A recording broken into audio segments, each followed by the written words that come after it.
Hi there.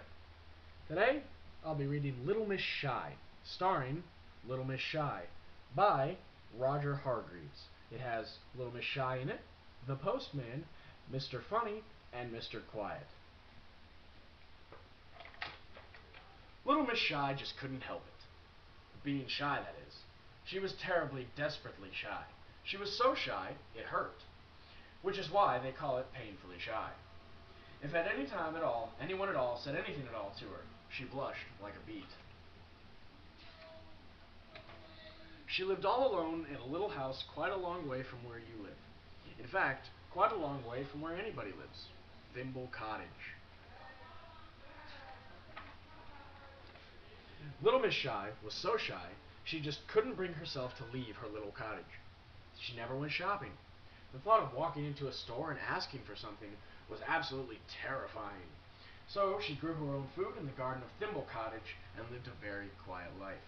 Very, very, very, very quiet indeed. Bang, bang, bang!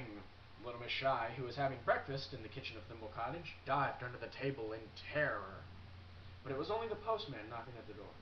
"Anybody home?" he called. Little Miss Shy, under the table, put her hands over her ears and shut her eyes. "She must be out," thought the postman to himself, and pushed the letter he was carrying under the door and walked away. Little Miss Shy waited and waited and waited until the sounds of his footsteps had died away, and then she waited some more.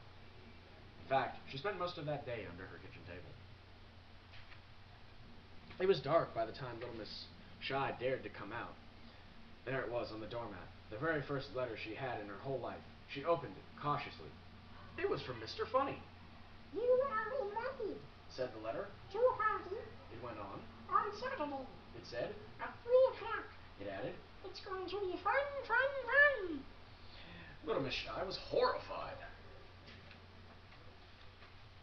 She looked at the letter again. "I can't go," she thought. "I can't. There will be people there. People." In the whole wide world, there was absolutely nothing that frightened Little Miss Shy as much as the thought of people. She worried about it all night long. But the following morning, she made a decision. "I'll have to go," she thought. "It wouldn't be polite not to." But 5 minutes later, she changed her mind. And 5 minutes later, she changed her mind back again. But 5 minutes later, guess what happened? That's right. She didn't sleep that night at all. The following day was Friday. And that Friday, Little Miss Shy changed her mind 144 times. That's how many 5 minutes there are in a day. She was going to go to the party. She wasn't going to the party. She was going to the party. She wasn't. She was. She wasn't. She was. It was a long day. And that Friday night was even worse than Thursday night had been. She didn't sleep a wink. Not even half a wink. Saturday morning came and went. Saturday lunchtime came and went. Little Miss Shy just couldn't eat a thing. 1 o'clock in the afternoon came and went. 2 o'clock in the afternoon came and went. And then 3 o'clock, the party time came and went. But poor Little Miss Shy didn't. She couldn't. She just sat there. A tear rolled down her cheek. "Oh, I do so wish I wasn't so shy," she sobbed. 4 o'clock came. There was a loud knock at the door. Little Miss Shy hid behind her chair. The door opened, and in walked Mr. Funny. "I knew you wouldn't come." He laughed, looking at her behind the chair. "So He went on. I've come to take you." Little Miss Shy blushed and blushed and blushed. "Come on. Cried Mr. Funny, seizing her by the hand.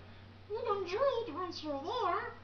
And he marched the blushing little lady off to his party. Everybody was there. Little Miss Shy didn't feel very well at all, but everybody talked to her, and everybody was very nice. And gradually, the longer the party lasted, bit by bit, little by little, eventually, guess what happened? She stopped blushing, and actually started to enjoy herself. "Told you so," Laughed Mr. Funny. Little Miss Shy nodded and giggled. She was having the time of her life, and only blushing a bit. And do you know who she met at the party? Mr. Quiet. "I used to be shy like you," he said. Little Miss Shy looked at him. "I don't believe you," She giggled, and then she thought, would you like to come to Thimble Cottage for tea tomorrow? She said. Mr. Quiet looked at her. Me? He said, blushing like a beet. Tea? He said, blushing like 2 beets. Tomorrow? He said, blushing like a whole sack full of beets. And then he fainted. Moral of this story is, don't be like Little Miss Shy. Go out into the world, and who knows who you'll meet